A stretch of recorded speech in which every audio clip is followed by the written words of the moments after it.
Welcome to the Mountain Valley News 2015 Sand Mountain Tournament Preview. I'm Logan Wright, and with me today I have Coach Terry Mitchell, former Plainview basketball coach, and Coach Butch Cassidy, former Pisgah basketball coach. Now, both of these men have won Sand Mountain tournaments and have also competed and won state championships, so they know what they're talking about here. But I was going to ask y'all, what's it like to coach a Sand Mountain tournament? What's the atmosphere like? Well, you understand you have to give equal time because Butch thinks I'll take all the time. It was special. The thing, Sand Mountain tournament, when we were young, was really, really important because it had 16 teams in it. Went on with Susan Moore, Sardis, Douglas, Albertville, Boaz. And so it was a huge thing. Of course, then we only played 10 football games. So basketball, you always had at least 2 weeks to prepare for basketball. We always played the Sand Mountain tournament the second full week in December. And it kind of marked the first 1/3 of the season. And it was really important if you grew up at Pisgah. Mm-hmm. And then later on, of course, Coach Cassidy coached there. Yeah. What was it like for you? Well, the main thing I remember about it was the excitement about it, and it was a tournament that was fun to play in, but you didn't have to win it. I mean, you could play in it and get a lot of experience because it's always early in the year, and it gave you a chance to see some good teams play and also to compete against some good teams. So I always liked it better than any of the other tournaments because I didn't feel the pressure to win. And they had great hospitality. Yeah, great hospitality rooms. Well, what do you think it's like for the players? I know this is something the players look forward to all year round. I mean, I've played in it. I know it's special, but what do you think it's like for them? I think it's a lot like what Coach Cassidy said, and you really start measuring yourself. Mm-hmm. They've had a lot of different ways that they've seeded the tournament over the years, and there really was some times there that the seeding procedure wasn't very fair after the football season started to be extended because you would go on your record. Mm-hmm. And I know several times you would, I remember Pisgah particularly winning the tournament, having to come out of the entry game, winning 4 straight games. And I remember several times where we were one of the better teams in the tournament, but we would be ranked 9th because our record was 0-0. You know, we still played football. So that takes a little bit of the edge off. The teams, I was looking here where Fife is, they're voting now, and which makes it a little bit better. But I noticed Fife's having to play their way in on December the 12th, and today's the 7th. So they've got 5 days of preparation, if they have 5 days, and got a lot of kids that are beat up. So it's taken a little edge off of it like that. But the teams that have been, I think the teams that don't have really good football seasons, that basketball team is a little bit ahead. From the time I started coaching until I had stopped coaching in Sand Mountain, basketball season was cut 6 weeks. And so that's taken some of the edge off of it. But I'm like Coach Cassidy. I think it's just a really enjoyable time. And also, if you're seated 9th and you haven't practiced yet, there's no pressure on you because you're just lucky that everybody have the same matching tennis shoes. Mm-hmm. Well, do you think that people will kind of use this as a marker, that this will sort of foretell where people will be ranked the rest of the season? Or do you think a lot of teams will continue to improve after this tournament? Yeah, I don't think this early in the season that you can really tell how good a team is going to be. Mm-hmm. You can tell talent. I mean, you can see the teams that are more talented than other teams. But as far as them coming together and being a team, that develops on up into late December and January. And this is more of a fun time in getting to play people that you're not going to get to play in the regular season. And that was when I was at Pisgah, we didn't play Plainview in the regular season very much, and that was a chance for us to play them. And of course, us being in Jackson County, we didn't play some of the DeKalb County teams, and that was a chance for us to see them. If we didn't play them, at least see them play. And once the season's going on and you're coaching, you don't see anybody else play except who you're playing. You don't have time. So I think the kids enjoy that too, seeing other schools play. Well, what's it like to win one of these? I know both of you had the opportunity to a lot, so let us in on that because not everybody has been that fortunate. Well, in DeKalb County, the county tournament is I think it's probably the best county tournament in the state of Alabama. And I think it's kind of a bonus for the kids. It's not something that you just overwhelmingly celebrate. I remember one year Ider, for the first time in 30 years, as a matter of fact, so it was 2005, they won the Sand Mountain Tournament for the first time since 1975. And then we played them the week after the Sand Mountain Tournament. And I think they had beaten us maybe in overtime or a few points. And we beat them terribly in a tournament. And Coach Pruitt, after the game, he said, my kids have been carried out to eat so many times because they were so happy winning the Sand Mountain Tournament that they've all gained weight. Yeah. And he was really true because, and kids deserve to get to enjoy victories like that. But it's just winning is just so fun. I mean, I feel better if Atlanta Braves win. They're not going to win for 10 more years. So. Yeah, probably not. But so, what was it like for you, Coach Cassidy? Well, as far as the students or the kids that played, I think it was just a great time to win a tournament, and then you take a break. Mm-hmm. You have your Christmas break. You may play a tournament late December. This is a little over a 4-team tournament, but it's a good time to take a break. And there's nothing like taking a break when coming off winning. Mm-hmm. And it just makes your practices so much better when you start back. And and for me, it sort of energized me a little bit. By the time you get to Sand Mountain Tournament, you practice so hard, you yelled and screamed at the kids so much, that they're ready for a break from you, you're ready for a break from them. And so it gives you a little time off, and it gives you a good feeling coming back. I remember Coach Cass and I used to talk most every day when we were coaching, and there would be one day during the season, and it was usually on into January, when we would come home and get home about 6 o'clock and go to bed. Then you'd sleep till 6 o'clock the next morning. You'd literally sleep 12 hours. And I think I've got a good friend who is about to celebrate his 68th birthday that's still coaching, but I don't think people understand the amount of energy. I think he's a freak of nature, and but that rest in there is really important.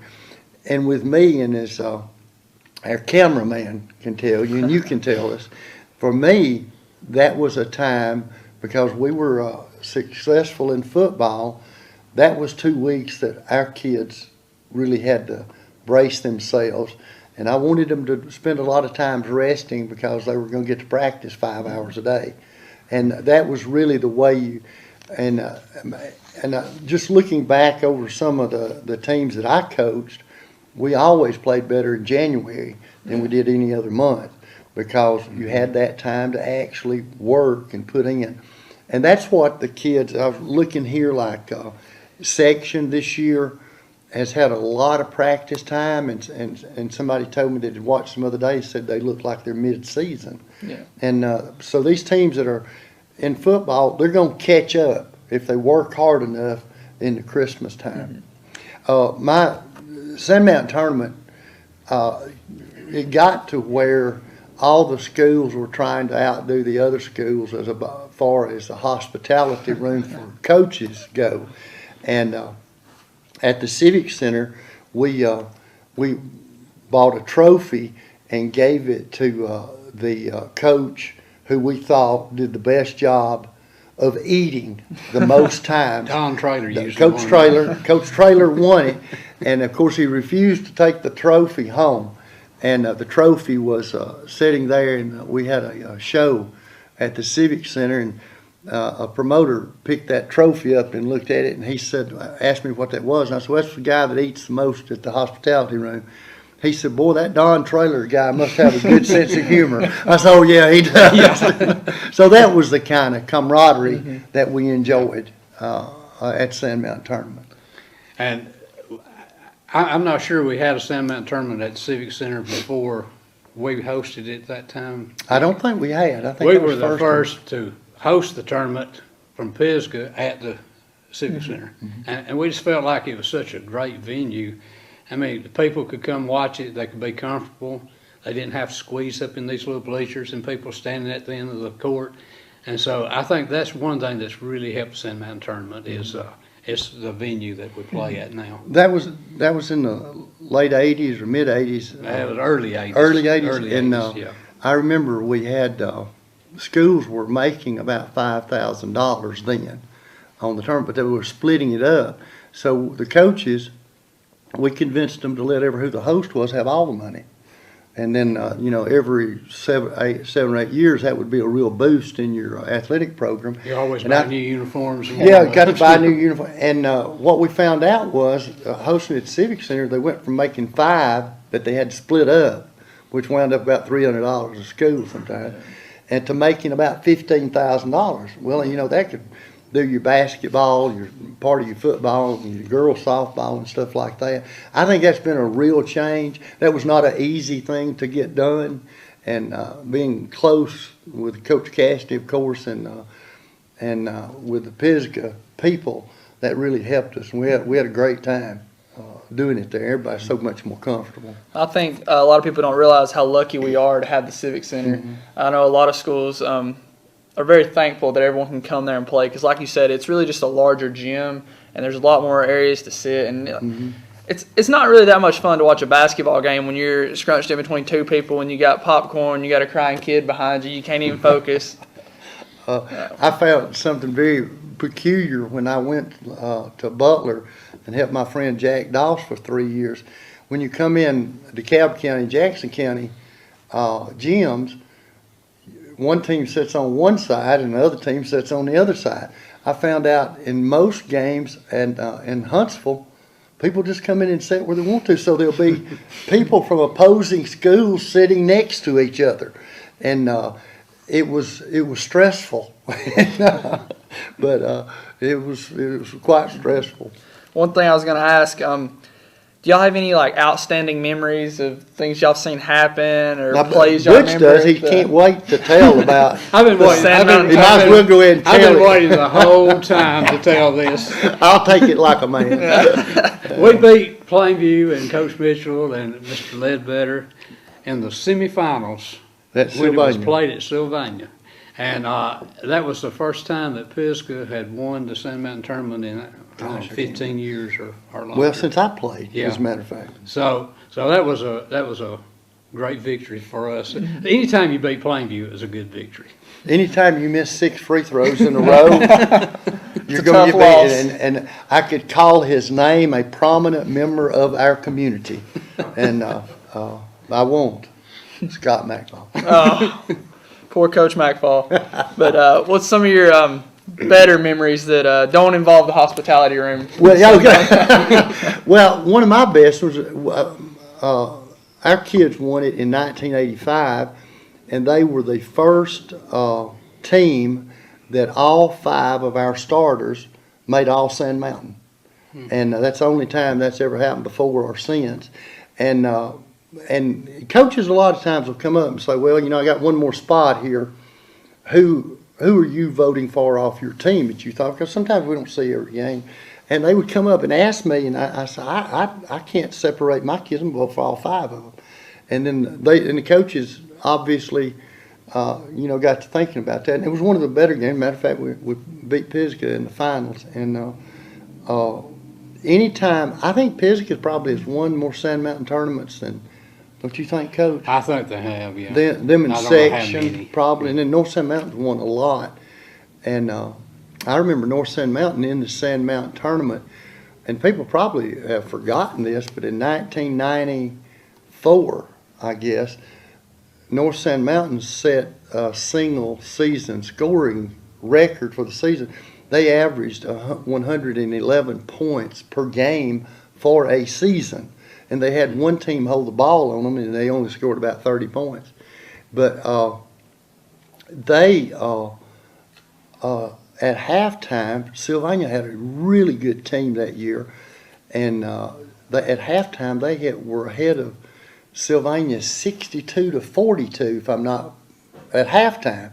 And I remember Coach Sylvania walked by and said, "That's about as good as we can play." So you knew he was playing, but I remember that was a really good game, and there was no pressure on me because I had gotten beat in the semifinals, of course.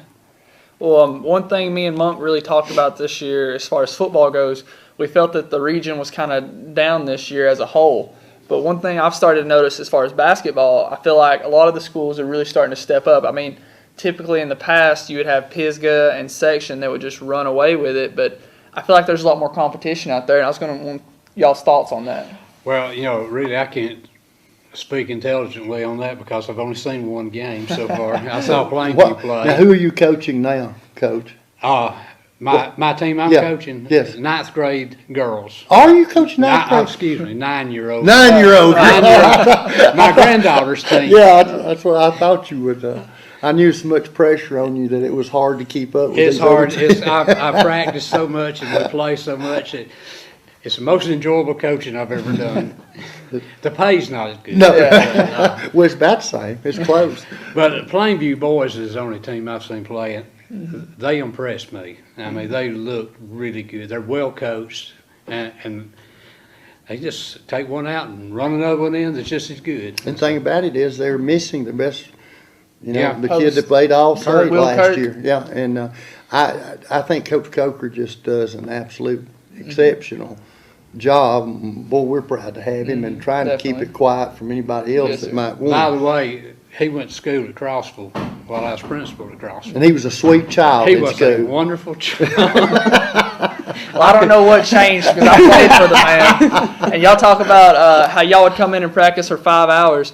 We got beat by Colbert County my senior year in football. We got one day off, and he brought us in the Civic Center. We practiced for 6 hours straight. I could not walk when I walked into the gym. Yeah. And the first thing he said to us when he introduced himself, "My name's Robbie Coker. There's a bunch of exits around here. You're welcome to them." So, that was definitely a scenario. But one thing I noticed about Plainview, all his kids are so young. They're all, I believe there's 3 seniors on that team. And like you said, they look like a well-oiled machine. They're playing great. But they're all freshmen and sophomore. And I thought that was very interesting that he could get them to play like that. I think he's really done a great job of communicating with the kids and the parents and his coaches. His coaches do in the lower grades what he is going to do on the varsity, and he gives them parameters to work in. But that's really helped. And I'm also impressed this year with Section. And this is just, I saw him play in the summer, and now they got the best player Sylvania had. Haynes. And he's kind of changed his techniques and style of play, and I think it's really going a long way. I think they're going to be a really good team. I was looking to see Section's the number 1 seed. I see Plainview's the number 2 seed. Pisgah 4 and Geraldine 3. And of course, Geraldine is Coach Black. Man, he just does a super job. And of course, Woody Beard is. I saw him be late for football one year, first year he coached, and was 0 for 4. First 4, he just went to play and lost 4. Had to play his way in the tournament and winds up winning the next 4. So he started his career 0-4, and then he wins the San Mountain tournament, winning 4. When the game was over, I asked him, I said, "Well, you've tried losing and winning. Which one you like the best?" And those are the kind of things that kind of stand out in your mind. And but boy, I was a kid getting to go watch a San Mountain tournament and watching those guys. Seniors when you're in the 8th grade, seniors are very old. And now we've got kids that are in 8th grade that play on varsities. There was no 8th grader at Pisgah when I was growing up could play. No. And but the kids now are so much better trained. I get parents who call and my son-in-law is a strength and conditioning and speed coach, and he could literally work out 5 or 10 kids every day if he wanted to. And I get them calling about basketball, and my schedule's so tight. But I think that's part of it. Well, one thing, I graduated in Fort Payne. I played down there. We didn't have a rival. Scottsboro, Gadsden. You know, I can remember going down and trying to guard Danny Ford, which wasn't fun. But we didn't have a rival like they do in the county. And in Jackson, DeKalb County, I think the kids out here are real fortunate that they have this, that they can showcase their talents. And it develops into a rivalry between Plainview, Sylvania, Fife, whatever. And it changes a little bit in basketball every few years. It's according to who's good. Yeah. It changes, and I think that helps these kids out here in the county school systems, because like we were at Fort Payne, we didn't have anything to look forward to except, I hate to say this, we can go get their ears beat back most of the time, you know. Well, while we were talking about Pisgah and Coach Beard, I have to say a lot of the styles of all these coaches are very different, but Coach Beard is very, very unorthodox. I can remember when we would practice to prepare to play Pisgah, we'd get our 5 players out there, and then Coach would get 5 defensive players plus about 4 more and just tell them to go follow the ball. Because that press is so unorthodox, and I feel like his offensive mentality is just keep shooting and it'll go in. And It is. lately it has. Let me tell you something about Coach Beard. His father coached with me. His father also played for Dusty Carter at Scottsboro, and that's where all that philosophy comes from. Dusty Carter was probably 40 years ahead of his time, and that's where Coach Beard's philosophy comes from his father, and then from Coach Carter, and it's just that. Woody's taking it a step farther. Yeah, he's probably added a little bit to it, but that run and gun, and you never know where everybody's supposed to be. They're hard to prepare for. Definitely. It's almost impossible. We were at a coaching clinic and a couple of years ago, and Woody had a pretty good unorthodox team. And this coach from Georgia, we were standing there in a group, and he turned to Coach Beard, and they had won 20-something games. And he said, well, what do you do on defense? And Coach Beard said, we trap. And he said, what do you trap out of? He said, we just trap. And I said, he's not lying. He's not being smart at it. They do. I said, sometimes, they'll wind up with 3 on the ball. But they are, the one thing that allows kids to do is to exercise their abilities. Yeah. And it makes them so relaxed. And the worst thing that some coaches do, and I'm speaking of myself, is get kids so confined into a system that sometimes they're not able to show you all that you can do and all that they can do. And he takes that away. And he also takes away the fear of I asked Coach Carter one time, I played at Pisgah. Well, Scottsboro was our rival.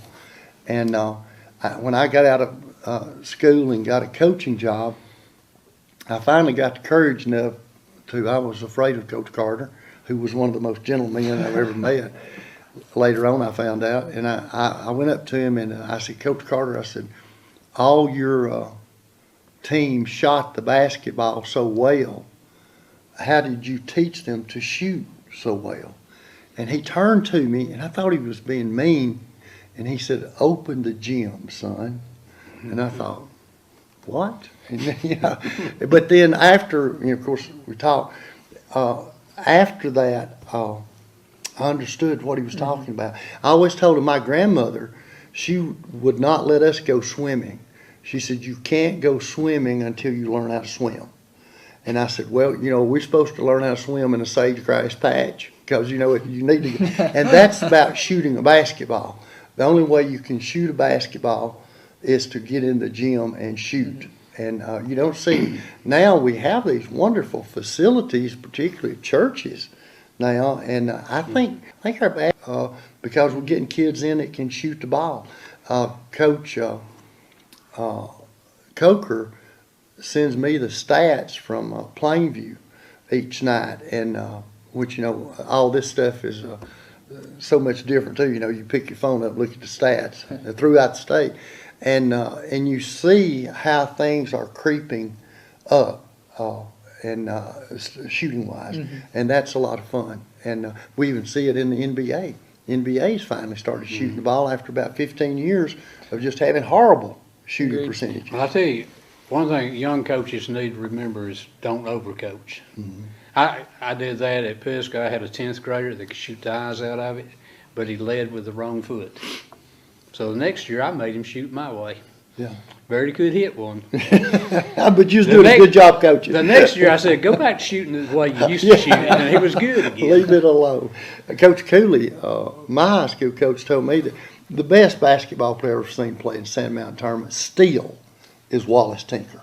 He's the best one I've ever seen. And his grandson's Now his playing for grandson Plain. is at Pisgah. Made I think he had 6 or 7 threes. He hit overall. when we played North Jackson. He hit 4 threes. 4 threes as a in a row. freshman. As Yeah. a freshman. Well, his dad, his granddad, was smooth. He was just, it was art to watch him. And I was a sophomore when he was a senior. And y'all are, somebody watching this might remember cotton picking vacation, but most people don't. But we used to get out during for 6 weeks to pick cotton, and we'd practice basketball during that time if you didn't play football. And I learned Wallace would pick me up. He drove his dad's log wagon and log truck. And he'd pick me up and we'd go to practice. Well, he would, when we scrimmaged, which is mostly what we did during cotton picking vacation, I would just get the ball to him. I mean, this is a simple way to win, get it to the best player in the state. And he would always choose me first. And that would make me feel so cool that I would get to be chosen first by Wallace Tinker, you know. And Well, I think we're about to have to wrap it up here, but one thing I wanted to ask before we leave, who is y'all's picks to win the Sand Mountain Tournament this year? I'd have to go with Plainview. are they playing at the Civic Center? Yes, I believe so. And the boys, I'd have to go with Plainview. Plainview and Section both, I think, has a real good time. Coach, I think it comes down with Geraldine. If they shoot a high percentage, they can beat anybody. I think they have really good night shooting, and then some nights that are not so good. On the girls, I'd have to go with Pisgah. I haven't even seen them play, but just the reputation, you know. Of So that's Pisgah where girls. 10 points just scare Yeah. you to death. All right, well, I'm Logan Wright, and as always, we thank you for tuning in here at Mountain Valley News. With me is Coach Terry Mitchell and Coach Butch Cassidy, and we thank you for watching.